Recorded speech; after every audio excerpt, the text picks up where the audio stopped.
Okay, for this program, we will read two integers from the keyboard and print out their product. So as you can see, I included the stdio library, which includes functions such as scanf and printf, which we will definitely need for this part of the project. So in order to essentially get input from the user, we need variables.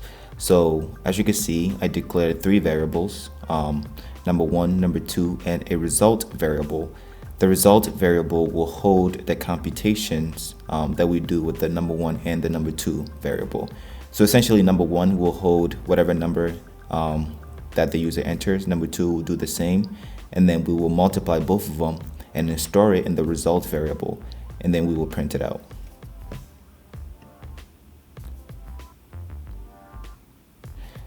So yeah, so the next thing that we want to do is essentially collect the input from the user, and we will do that with the scanf function.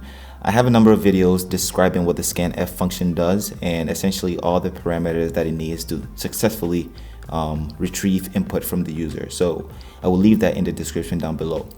We will do that twice, essentially collecting input from the user, number one and number two. So we will call the scanf function twice. And then right after that, we will do the computation, essentially multiplying number one and number two. And like I said, putting it in the result variable. And after that, we will use the printf function and print out the results onto the terminal screen.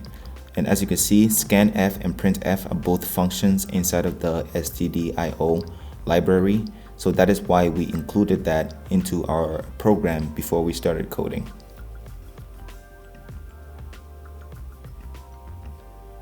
And in order to compile the program, we use GCC, which is the GNU compiler collection. Essentially, you just type in GCC in the name of the file. And then what it does is it produces an executable called a.out. You can specify what that executable name can be, but at this point, I don't think it's too necessary to essentially change that executable name.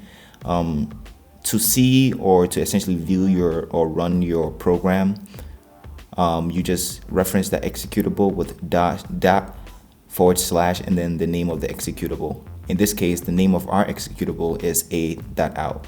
So once you type in / a.out, then you can see what the program printed out.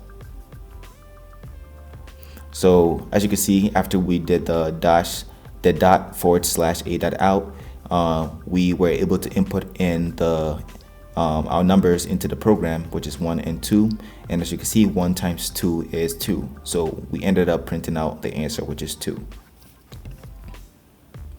And moving forward, we are going to be using GCC to compile all our programs, so just make sure you guys understand what that means. I can also make another video explaining what GCC is, but that is the standard compiler collection that people generally use to compile C programs.